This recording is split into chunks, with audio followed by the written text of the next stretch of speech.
Chers téléspectateurs maa ngi leen di nuyu di am mbégte di leen dalalaat jàmm suñu plateau Décortica Culture tey nag ñu ngi fii ci université Cheikh Anta Diop bu Ndakaaru fas yéene waxtaanee culture fii ci temple du savoir fekk fii ñaari artistes des jeunes artistes yi nga xamante ne dañoo ñëw fii ci université bi def fi ay œuvres d'art yu mucc ayib bu ci njëkk moo nekk benn fresque murale bi nga xamante ne portrait Cheikh Anta Diop la ñu tegaat ci beneen sculpture bi nga xam ne ci entrée bi la ñu jël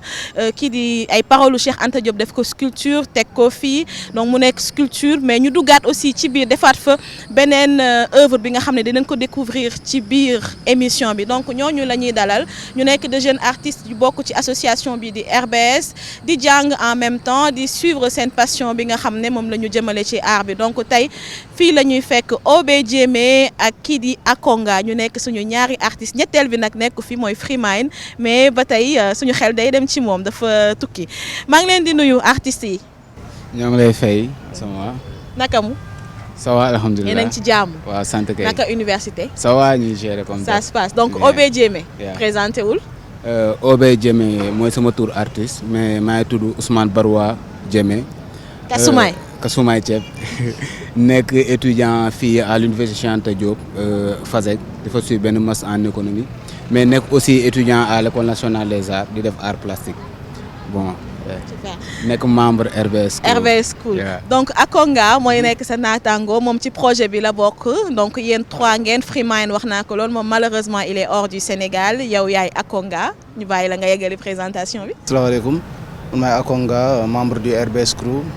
et étudiant aussi au niveau de l'IAM en animation 2D et 3D et BDI c'est encore voilà. nekkoon nga également école des beaux-arts. Oui, j'ai été diplômé de l'école nationale des beaux-arts. Après nga dem IAM pour compléter sa formation. Compléter sa formation toujours dans la même lancée quoi gëstu perpétuel. D'accord comme ni ma ko waxee léegi da ngeen def ay œuvres yi nga xam ne dafa am solo fii ci UCAD université Cheikh Anta Diop de Dakar kii moom FASEG la nekk ci benn faculté fii ci université bi naka la leen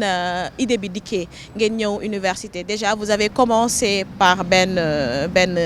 portrait bu Cheikh Anta Diop boobu la Freemine defa après loolu defaatoon ngeen ci biti aussi ay sensibilisation ci coronavirus bi ngeen defaraat œuvre bu mucc ayib bi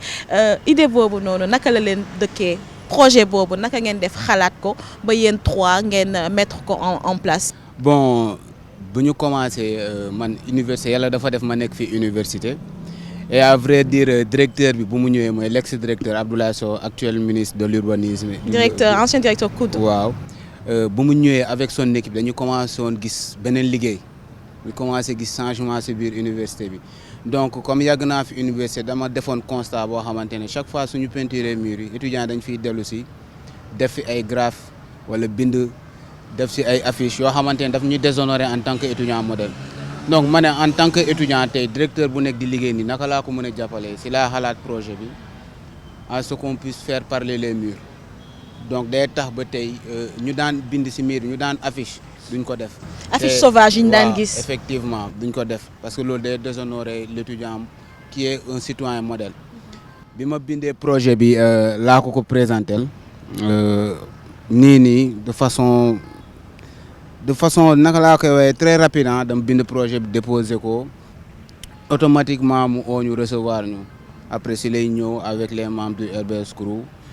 mu doon liggéey boo xamante ne on l'a entamé ensemble depuis boobu la ñu am collaboration entre nous et le COUD donc jamono Covid bu mu jotee moom moo ma oo à téléphone ne ma tu passes au bureau nee ma lan nga ñuy proposer lan nga ñuy proposer ci mur bi ma ne comme ñuy ci contexte Covid 19 aussi nañu xool nu ñuy sensibiliser donc tout ça c'est une collaboration boo xamante ne c'est entre le COUD et nous. D'accord donc initiative bi yow yaa ko porté nga ñëw présenter ko directeur COUD moom aussi mu accepté ko mais naka nga tànnee say ñoñ naka nga tànnee Akonga naka nga tànnee Freemine wala yéen a doon xalaat bind projet bi wala da nga ko xalaat ba pare xam ni ñii ñoo la ci mën a accompagner. bon dama ko xalaatoon parce que au début c'était pas de telle fresque à vrai dire xamuñoo ni ki peut-être day jël envergure bi nii mais yàlla dafa def Freemine dañu bokk classe. moom mu doon koo xamante ne dafa jege Akonga trop te RBS Crew jarul sax ñu leen di jege pour xam leen parce que à travers les réseaux sociaux gis nañu lu ñuy liggéey au sein pas seulement du Sénégal mais de l'Afrique voire aussi quelques lieux du monde donc boobu laa leen approché daanaka liggéey bu gën a métti c'est le travail en amont bu ñu war a def lépp luy calcul ñaata quantité peinture moo fii dem naka lañ koy defaree je pense que kii mooy suñu kàngam côté boobu mooy kàngam bi mooy lépp loo xamante ne mooy liggéey ci affaire digitale tout ce qui est préparation c'est lui qui le fait donc ñun ñuy fii des fois pour accompagner les démarches administratives des fois aussi ñuy fii dans le cadre de la réalisation mais le liggéey bi am ci ginnaaw yëpp Akonga defe naa moo ci gën a mën a wax. alors l'artiste moom déjà mooy seen aîné moo leen njëkk école des beaux-arts moom pare na formation am léegi mu ngi EAM Akonga qu'est-ce que ça t'a fait ñu boole la ci projet bu mel nii bañ la neewee da nga ciy bokk ban émotion nga ressentir. Bah déjà je me suis dit que c'était un privilège déjà pour peindre des façades de Cheikh Anta Diop donc projet bu mu ñëwee quand Ousmane bu mu ko présenté ba pare wax ñu affaire bi nii la war a mel affaire yooyu donc ñu ne xaaral ñu xalaat ci def ci benn composition artistique def ko pour mu gën a taaru de telle sorte que dinañ mën a rendre hommage au grand professeur Cheikh Anta Diop.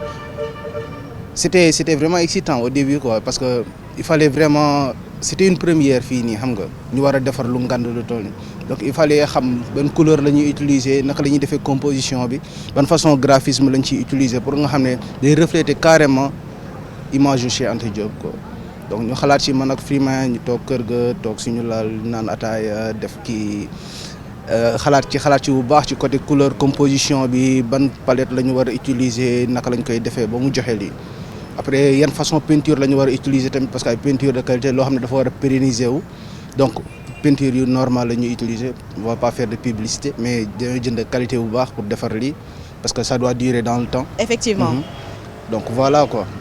à chaque fois dañuy liggéey ci ginnaaw lu yàgg après pour réalisation gën a yomb. D'accord c'est une façon aussi de rendre hommage aux parents université bi Cheikh Anta Diop ba la projet bi dikkee moom nga njëkk a xalaat fësal wala da nga xam ni moom aussi mooy créer benn consensus fii au niveau de l'université boo defee ay représentation non en fait moom lañ njëkk a xalaat parce que ñun ñëpp jaar nañ fii et que à chaque fois dañ koy wax université Cheikh Anta Diop mais kan mooy Cheikh Anta Diop. mais étudiants yi xam nañu seen parents lu tax suñu ñëwee au niveau de la Grande Porte dañuy gis centre des œuvres université de Dakar beaucoup de gens n'avaient pas compris fii mooy campus social mooy gérer tout ce qui est social campus pédagogique fële la tamalee mooy fi ngeen dugg si sànq waaw donc moo tax ñu xalaat ko bu ñu ko xalaatee tamit à vrai dire directeur bu fi nekkoon daf ñu jàppale si loolu parce que au début beaucoup de gens ne croyaient pas que peut-être mën na nekk début bu ñuy ñëw di def esquisse gars yi dañuy ñëw waaw gars yi lu ñuy tilimalee suñu mur bu ñu peinture ba pare mais au fur et à mesure qu'on avance les gens ont compris que doon na affaire boo xamante ne mën nañ ko def te ay doomu réew ñoo ko def waaw donc un peu l'idée c'était ça c'est d'immortaliser Cheikh Anta Diop de montrer qu'il sera éternel pour cette jeunesse africaine surtout. Donc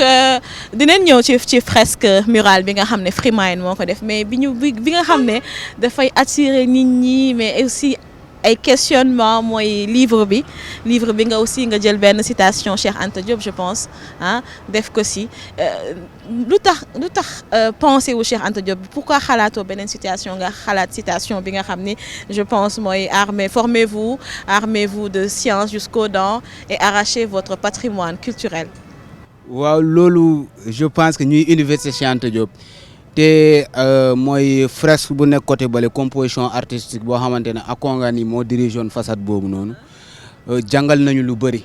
te Cheikh Anta Diop da ko daan wax ce dont le monde appelle les éminents intellectuels ont falsifié l'histoire pas par ignorance mais parce qu'ils défendent leur cause et ne cesseront de le faire moom daf ñuy wonee foofu ni ki c'est à l'Africain vraiment de s'approprier de son histoire d'écrire son histoire et pour écrire son histoire il faut se former et arracher son patrimoine looloo tax bépp contexte boo xamante ne tey ñun dañ ciy liggéey il suffit que COUD wax ñu genre si lii la ñuy liggéey wala lii la ñu bëgg fii contexte place des martyrs la. maanaam étudiants yi nga xamante ne dañ leen jot dañ fi ñàkk seen bakkan mooy moom la ñu gis foofu noonu. ay Bassirou Faye waaw et à chaque fois l'œuvre bu ñuy defar œuvre boobu noonu day coïncider ak contexte bi ak place bi te livre bi symbole de encre bi def na fi ay rumeurs yu bëri. Couleur noire bi def na fi ay rumeurs yu bëri peut-être couleur dorée bi defuñu mais dafa doon artistiquement loo xamante ne ñun dañ koy xalaat mooy le travail qui dit travail bu ñu war a def au préalable mooy chaque détail ñun on sera capable de l'expliquer et ça colle au contexte. Et c'est pas des détails que vous avez choisis au hasard Akonga parce que dañuy gis croix bi soulever na fi benn polémique hein, les gens n'ont pas compris et pourtant la croix si nga xam ne moo nekk ci couverture livre bi couverture sculpture bi dafa am explication dafa am fu mu jógee est-ce que mën nga ñëwaat ci loolu un petit peu et le choix des couleurs la couleur noire également. Exactement donc croix bi mën nañu wax gars yu bëri dañ koy woowee croix mais c'est plus une clé c'est une clé de vie une clé qui symbolise la vie éternelle qui symbolise tout ce qui découle de cette spiritualité africaine là. On va pas entrer dans les détails mais les gens ils doivent et c'est faire depuis l'Égypte l'amalgame. Ancienne. Ouais, ils doivent pas faire d'amalgame, c'est antérieur aux religions dites révélées. Donc ce n'est ni une croix pour une appartenance à une quelconque croyance spirituelle, voilà. Donc dafay rejoindre place des martyrs bii nii pour wane ne ñi tuddee place fi ñu tuddee place des martyrs nii dafa war a am lu ko symboliser dafa war a am lu ko accompagner symbole bi mu nekk symbole de la vie éternelle pour wane ne ñi jóge fii nii duñ fi mus a jóge quoi ñi nekk ñi def ci place bi duñ fi mus a jóge. Et morts ne sont pas morts. Ouais, exactement ça rejoint cette citation là. Donc ñoom dañuy vivre éternellement à travers nos pensées à travers nos prières te loolu noonu dafay firndeel de tamit livre bii nii xam-xam li ñu ci bind noonu mooy lu Cheikh Anta Diop jàngale dëggantaan loolu tamit dafa war a dund éternellement moo tax ñu choisir matière bi qualité bi lourdeur bi nu mu toll masse bi ak yëpp pour wane ne fii nii di dafa war a yàgg dafa war a durer dans le temps parce que noo gisee constitution livre bi yëpp nu mu mel c'est quelque chose qui est fait pour durer. Affaire boobu dinañ ci ñëw préservation de cette œuvre parce que même si vous avez choisi la bonne matière pour que mu dure dans le temps il faut la conservation ça demande un travail de conservation et de préservation et on est à l'UCAD on sait tous ce qui se passe d'habitude quand les étudiants sont en colère dinañ ñëw ci matukaay yi ngeen jël pour est-ce que da nga bëgg a ñëw ci couleur bi tuuti ah ban masse la mais aussi liggéey bi parce que sculpture ngeen def am na soudure bala phase montage bi di ñëw donc il y a la phase de la conception d'abord maanaam li ngeen bëgg a wane ñuy xaw a mel ni kuy feuilleter parce que c'est tellement bien fait feuilles yi dañu mel ni kuy yaa ngi dem vers une autre page mais aussi ba ñu paree loolu dañ leen def soudure boo leen defee soudure ba œuvre bi pare ngeen ñëw monter ko def montage bi nag ban masse la ban poids la ak yan matière lañ fi retrouver nag lii bronze la wala lan mooy. non dañu jël des tôles yu gars yi di faral di jël di defar kiox mais un peu yoo xamante ne épaisseur yu 20 millimètres je pense ak yu 10 millimètres mooy matériau bi waaw donc liggéey balaa ñu koy commencer on doit faire d'abord une visite des lieux te ñu xool étudiants yi wala nit ki position bu muy taxaw par rapport ak livre bi. Super. Donc on calcule toutes les positions yoo xamante ne gars yi foo toll war nga mën a lire pour mu bañ a doon loo xamante da ngay perdre temps ñi xool tam inclinaison bi ñi xool socle bi aussi parce que socle bi mooy téye livre bi donc loolu yëpp inclinaison bi socle bi parce que soudeur bi peut-être il n'est pas professionnel en ça mais les millimètres c'est des travaux yoo xam ne dañuy toog page bu nekk angle bu mu tëddee feuille bi nu mu tëddee ñaata angle la war a def courbe bi tout ça dañ koy dessiner et c'est Chifo qui le fait par digital painting genre da ngay démonter page bu nekk après ça nga ñëw expliquer ko soudeur bi moom mu dagg ko di ko souder nga koy topp tamit parce qu'on reste des journées. téléspectateurs yi de toute façon dinañ gis étapes yi nga xamante ne. livre bi moom la subir balaa muy yegg si fii. effectivement waaw nañu partager vidéo yi avec vous parce que ay étapes la te à chaque fois on fait le suivi des fois da ngay souder mu bon nga recommencer waat donc à chaque fois c'est un travail qu'on fait avec les menuisiers métalliques et c'est un échange d'expérience à chaque fois parce que am na benn côté ñoo xamante ne ñoom ñoo ñu ci ëppale ñun tam am na benn côté boo xamante ne peut-être ñun tam ñoo leen ëpp tuuti xam-xam ci loolu quoi donc c'est un échange avec ces derniers là. il faut ngeen def suivi bu war bi et ça a pris combien de temps. Donc pour le socle déjà on a pensé à prendre des maçons qui sont ici au coude ñi tracer leen plan bi dessiner leen plan bi ñoom ñi ñëw tabax ko ñi def suivi bi man maa daan def suivi tabax socle bi léegi suivi livre bi fële Akonga moo ko def et je pense que mun na wax ñaata temps la. et ça se faisait en même temps pendant que yaa ngi lijjanti socle bi Akonga mu ngi doon lijjanti soudure livre bi Akonga vas-y. di appel vidéo mu may expliquer fii war nañ def lii moom tam lu ma woon ma ne ko fii kat war nañu yokk lii donc c'est un travail collectif boo xamante ne moom la ñuy def te à chaque fois on est en contact suñu wàccee ñun ñëpp dem dajaloo on fait l'évaluation. Akonga, est-ce que c'était facile de travailler avec beneen professionnel, un menuisier métallique en l'occurrence, en tant qu'artiste yow xam nga li nga bëgg il faut nga wax nga expliquer ko. menuisier bi. Avant tout je tenais d'abord à remercier le dit menuisier qui a fait ça. Ouais. Il s'appelle Adama Gueye, big up Adama. Adama ñu ngi lay nuyu. C'est la MAF quoi. Donc on a travaillé ensemble et c'est quelqu'un de vraiment très professionnel. Il comprend facilement et il a des idées aussi. Donc dañoo dem toog kër ga ñu tracer affaire bi page bu nekk naka la war a toll ndax page boobu noonu dafa war a gën a diis couverture bi naka la war mais ñu def mesures yeeg yooyu noonu yëpp bu ñu yeggee foofu tamit moom ak si expertise am bi mu wax ñu lan moo mën a nekk parce que ñun artiste mën nañu am vision bi mais xam lan moo mën a nekk si côté métal moom moo ñu gën a nekk professionnel si loolu donc mu ñuy conseiller après ñun tam ñuy wax joxe suñu avis donc ça a pris je pense 3 semaines ou plus de 3 semaines. 3 semaines. Ok super. Parce que tam defoon après boo xoolee daa mel ni ay page yu bëri ñoo si nekk. boo xoolee woo daa mel ni livre bi ay page yu bëri nu ñuy teglee. donc ce travail là donc loolu dafa jëloon temps. am na benn finesse ak benn finition buñ ci gis. bu mucc ayib ci livre bi. voilà et Freemind aussi il était comment dire dafa rigoureux woon ci détails yi surtout si côté Cheikh Anta Diop bi ñuy defar kii bi découpage bi c'est découpé au laser monté métal la donc il se disait non c'est pas bon donc on changeait à chaque fois pour vouloir vraiment rendre hommage à ce grand homme du ñu ko defal du n'importe quoi donc à chaque fois on en a changé des tôles quoi changé nañ lu bëri pour mu joxe liggéey bi noonu. Le résultat final est super parce que ku xool xam ne kii Cheikh Anta Diop la doone kii kan la donc bravo en tout cas. mais yemoo leen fii ba ngeen jógee fii aussi à l'intérieur am na beneen liggéey boo ngeen nekk di def dañuy dem sûrement xool. œuvre boobu tam pare na. lan moo nekkaat ci biir. benn fontaine. benn fontaine la benn jet d'eau boo xamante ne tam on a eu à le faire nous 3 mais aussi avec Adama comme wax noonu parce que depuis lors on forme une équipe on avance ensemble. mooy kii menuisier soudeur métallique. ok moom tam participer na ci parce que boobu dafa mel ni benn genre arc la xawma. c'est la porte de l'éveil. dañuy dem jàll ci porte boobu et j'espère qu'on va s'éveiller bu ñu franchir porte boobu mais aussi dinañ zoomer ci fresque murale Cheikh Anta Diop bi nga xam ne Freemind moo ko def Freemind il fait partie des 3 artistes yi nga xam ne ñoo porté projet bi nga xam ne projet d'embellissement mais aussi d'hommage aux parrains de l'université Cheikh Anta Diop aux parrains de l'université de Dakar Cheikh Anta Diop ñu dugg ci biir daal di ñëwaat. Chers téléspectateurs ñu ngi ba léegi ci Décortica Culture mais dañoo déplacé wu nag ñu ngi pavillon A côté restaurant central ñi nga xam ne miin nañu université xam nañu place bi fii tamit ñoom Akonga ak Obejeme Freemind dañ fi def beneen œuvre d'art mu nekk jet d'eau bi suñu ginnaaw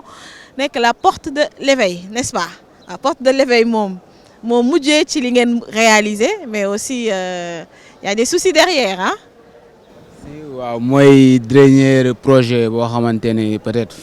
terminé nañ ko il y a presque 1 mois de cela mu doon benn comme ni nga ko waxee benn jet d'eau bu ñu def au centre du pavillon A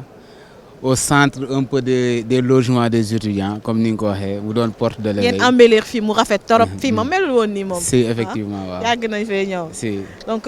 offrir ngeen benn œuvre bu rafet étudiants yi mais aussi dafay andi benn fraîcheur ak benn décor bu nice. ngeen tuddee ko la porte de l'éveil pourquoi la porte de l'éveil fii ci diggu pavillon central. voilà la porte de l'éveil c'est bu ñu ko defee fii nii. c'est pour mu susciter benn questionnement parce que fii au niveau fii la étudiants yi la plupart fii moo nekk pavillon bu ñu gën a xam donc ñëpp ñu ngi fii nii donc on va dire que aussi il y a des soucis bon communauté yu bëri ñoo nekk fii nii donc porte bi su nekkee fi ñu tuddee ko porte de l'éveil dafay susciter benn questionnement boo xoolee am na inscription bu ñu bind ci kaw. yaay lépp loo gis. ñu ne bind ci yaay lépp loo gis c'est voilà quoi donc pour gars yi poser wu benn question suñu nee la yaay lépp loo gis à la fois benn affirmation la buy susciter benn questionnement c'était voulu ainsi donc bu ñu koy defar kenn day ñëw laajte mais yaay lépp loo gis maanaam lan nga bëgg wax foofu noonu exactement quoi ma ne ko yow soo liiree su ma ñëwee ne la yaay lépp loo gis naka nga koy déggee mu ne ma daa mel ni yëpp lu may gis kon yow yaay man ma ne ko man maay yow est-ce que man maay yow est-ce que naa la def lu bon est-ce que naa la def dara est-ce que naa la def lu leneen ak leneen voilà après mu reetaan quoi mu reetaan tuuti mu ne yii bàyyi li ngeen xalaat kawe na ma ne ko non ku nekk ak fi nga koy déggee la après ku nekk après fi nga koy déggee voilà y en aura d'autres ñoo xam ne seen pensée moo gën a profond ku nekk sa tolluwaay rek foofu nga koy déggee donc.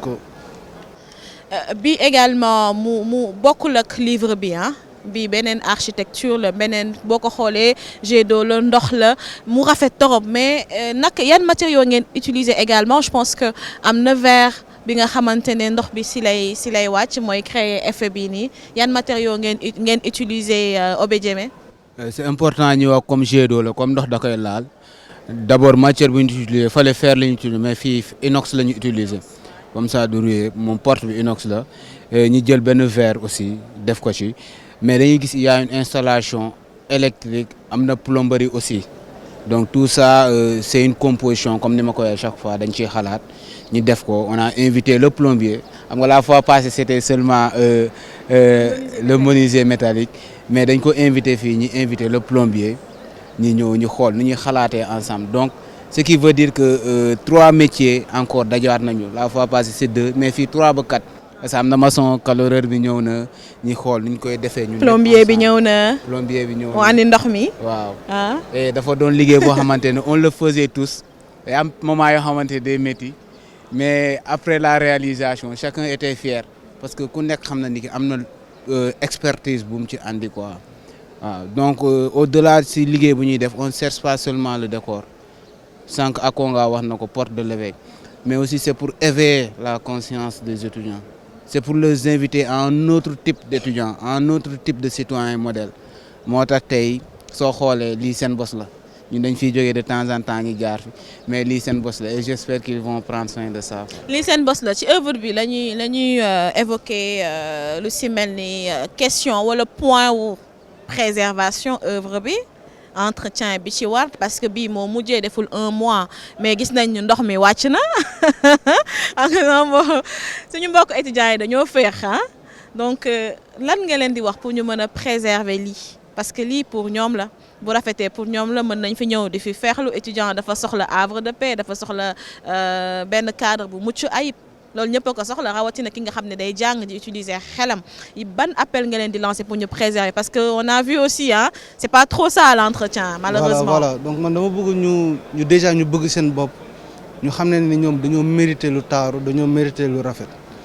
comme bu ñu demee voyage ni ñu demee ci pays étranger yi gis benn fontaine wala benn monument. Bon, ils sont fiers de prendre des photos là-devant et d'en être fiers aussi quoi comme quoi que visiter naa fenn fu rafet bon dañ leen indil lu rafet donc ñoom seen wàll mooy ñu sàmm ko de telle sorte que keneen bu ñëwee ñëw naa Sénégal photo naa ci benn affaire bu rafet lii pour ñoom la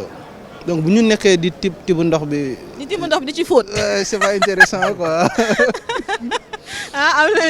na koo xam ne moom teg na sumb fóotam ba pare c'est pas intéressant gars yi di tibb ndox bi di ko fóotee. mais aussi voilà. COUD aussi am na benn responsabilité parce que ndox bi de temps en temps il faut que ñu changer vider ko et voilà puis dafa am benn entretien buy nekk ci ginnaaw donc loolu noonu dañ ko doxal ci jamono yi nii après mu jëlaat taar bu mu amoon il y a super quoi. d'accord Obedieme gis nañu da ngeen liggéey ak COUD ah COUD jàppale na leen bu baax faciliter na leen la tâche pour ngeen mën a def seen œuvre d'art yi aussi defar université ba mu yaaññ nag li ni mel mën nañ ko xaarandi ak ci collectivités locales yi parce que fii Sénégal bari na ay endroits yu ñu war a mën a embellir on a tellement de ronds-points yi nga xam ne y a rien ci digg bi gis nañu amuñu ay paysages yi nga xamante ne defar bi mucc na ayib ndax yéen a ngi xalaat liggéey également ni ay collectivités locales pour ci yenn gox yeeg goxaat yi ngeen def li ni mel. C'est vrai que ñun au niveau de notre crew genre du ñuy topp ci ginnaaw des autorités pour faire quelque chose quoi je pense que idée bu ñu am fii beaucoup de personnes ou bien beaucoup d'universités même commencent à copier l'UCAD. Parce que récemment, au mois de mars, demoon nañu Bambey dem def fa aussi des fresques murales.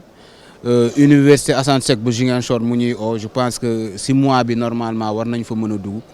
Donc aussi yàlla def na l'ex-directeur du COUD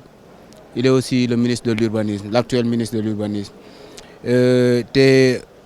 wóolu bu mu ñu wóolu et la confiance qu'il a en notre talent tax na ba aussi il nous a invité aussi à sortir du cadre universitaire. Université. Rond-point yi lépp loo xamante ne tey war nañ ci mën a andi loo xamante ne surtout ça va éveiller la conscience des jeunes surtout par exemple mur yoo xamante ne gars yi dañ ciy sotti mbalit gars yi di ciy saw day am ni nga koy décorer rek je pense que soo leen xoolee suuf point yi on a tendance nous le CROU à faire des décorations avec nos propres moyens parce qu'on dit que c'est ça qui va participer c'est notre participation au décor urbain et ça incite beaucoup plus de civisme beaucoup plus de citoyenneté donc ku toll ni ministre bu toll ni boobu mu invité ñu dans ce cadre là je pense qu'on va continuer dans cette lancée là ñu xool lan lañ mën a def léegi xanaa di ñaan rek que dans les prochains jours ay ndaw lañu loolu tam dañ koy soxla ay ñaan ay conseils pour ñu mën a être toujours constant quoi et montrer vraiment notre art et faire valoriser notre art mais au service vraiment du Sénégal quoi parce que ñun Sénégal lañu bokk. yaa ngi nekk école des beaux-arts nekk artiste nekk également étudiant fii ci FASEG yaa concevoir projet bi nga xamante ne mooy embellissement UCAD bi defar Cheikh Anta Diop bi defar également lii ànd ceeg Akonga ak Freeminds je pense que leer na est-ce que yéen actuellement en tant que élève au niveau de l'école des beaux-arts lii day nekk également benn pratique de li ngeen di jàng foofu noonu ci école bi. C'est vrai que ñuy école de beaux-arts am na loo xamante ne dañ koy jàng école de beaux-arts mais aussi c'est le moment de lancer un appel parce que école de beaux-arts peut-être ak Konga ni mu ko fekkee noonu la ko bayee ba man maay ñëw di waaj a quitter peut-être noonu laa koy bayee il est temps que aujourd'hui le gouvernement surtout mën a jàppale école de beaux-arts parce que à vrai dire ci benn appartement lañ nekk te il y a des jeunes pétris de talent am na ñuy def maquettisme am na ñuy def architecture et design intérieur am na ñuy def photographie et je pense que tey maquette yu gars di def lépp il y a des jeunes yu ko mën a def fii ñu nekk école nationale des arts c'est pas nous seulement mais dafa baax ñu jàppale ñu à avoir un cadre une place benn espace parce que artiste daf koy soxla dans une salle de 15 personnes nga am benn classe boo xamante ne mooy loolu dafa ndaw comme chambre naasul quoi mais gëm naa ni tey état bi su ci investir tuuti parce que on est arrivé à un tournant décisif boo xamante ne on est dans un monde qui est gouverné par le savoir et qu'à l'école nationale des arts il y a vraiment du savoir-faire et je pense que état bi suñu si jàppale dinañu am de grands architectes parce que lii dañ koy def c'est vrai que jànguñu lu bëri école nationale des arts leneen lii ñun ñoo koy gestu di ko def mais gëm naa ni suñu jàppalee ñu gën a professionnaliser école bi ñu gën ñu jàppale gëm naa ni que du ñu soxla yeneen architecte di ko andi feneen jet d'eau yi ñuy gis ay bitim réew dinañ ko gis fii parce que gars yi mën nañ ko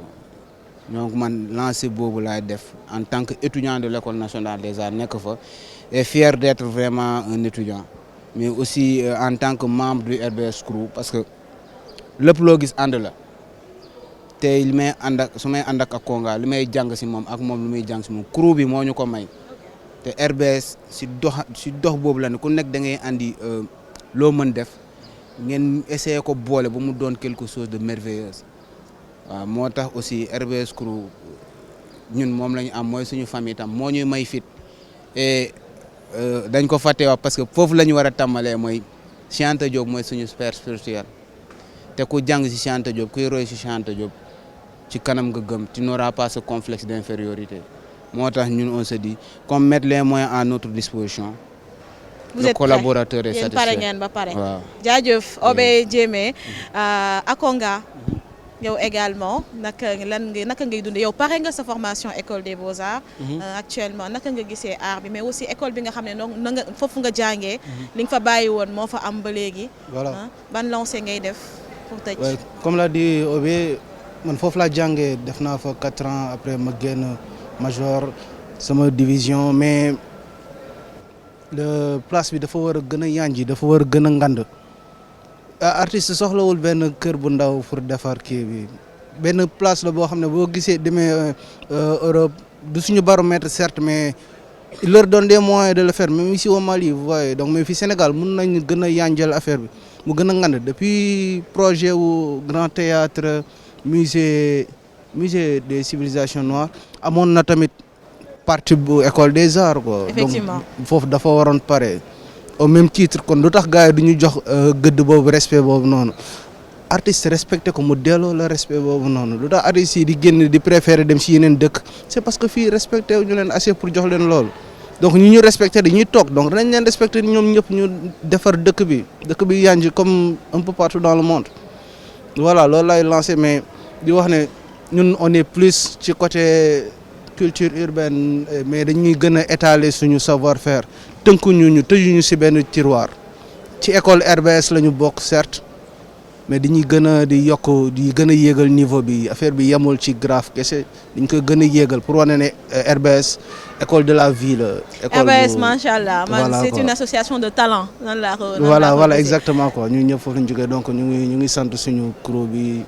si ñoom soutenir ñu soutenir lépp ci lii. merci beaucoup maa ngi leen di jaajëfal sama ñaari artistes yi Akonga ak Obejeme ñoom ñu bokk ci RBS Group li ngeen gis yëpp lu yanji ci université bi ñoom ñoo porté projet bi ak kii di Freeman lii leen andiloon tey ci Décortica Culture chers téléspectateurs di leen jaajëfal ci safo bi te di leen jox dig daje fii ak fukki fan ak juróom ci beneen numéro Décortica Culture fii ci ITV.